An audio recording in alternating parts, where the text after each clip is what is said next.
إنا لله وإنا إليه راجعون إن لله ما أخذ وله ما أعطى وكل شيء عنده بأجل مسمى waxaan tacsi tiiraayan leh u dirayaa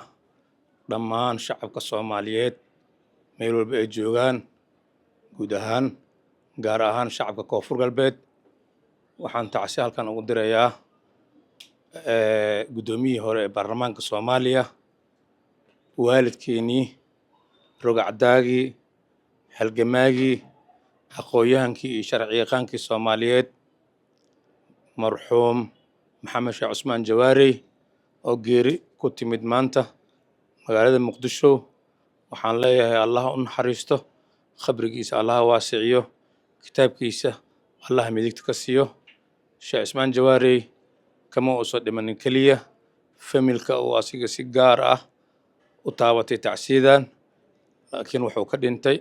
shacabka Soomaaliyeed meel walba ay joogaan saad arkaysaan baraha bulshada iyo meel walba dadka Soomaaliyeed waxay ka soo dirayaan tacsi taasna waxay ku tusaysaa qiimaha weyn oo uu fadhiyo shacabka Soomaaliyeed Sheekh Cusmaan Jawaari marka laga soo tago inuu waalidkayga yahay oo adeerkayga yahay waxaan isbaranay oo shaqo wadaag la noqday 2012kii markii ugu horeysay oo gudoomiyaha baarlamaanka Soomaaliya uu raadinayay markaas ayaan la shaqeeyay waana shaqadeysana waa ku guuleysanay gudoomiyaha baarlamaanka noqday kadibna waxaan ahayn dad kharaabo ah oo ehel ah macallin ii ah hoggaan ii ah leader ii ah runtii siyaasaddan inaan ku dhiirado oo siyaasadda aan ku jiro aan ku mintido oo siyaasi aan ahaado Sheekh Cusmaan Jawaari dadka ugu horeeyo ayuu ka mid ahaa marka xanuunkaasi maanta dadka dhan Soomaaliya haya ayaa si gooni ii haya marka waxaan leeyahay Ilaahay subxaanahu wa tacaala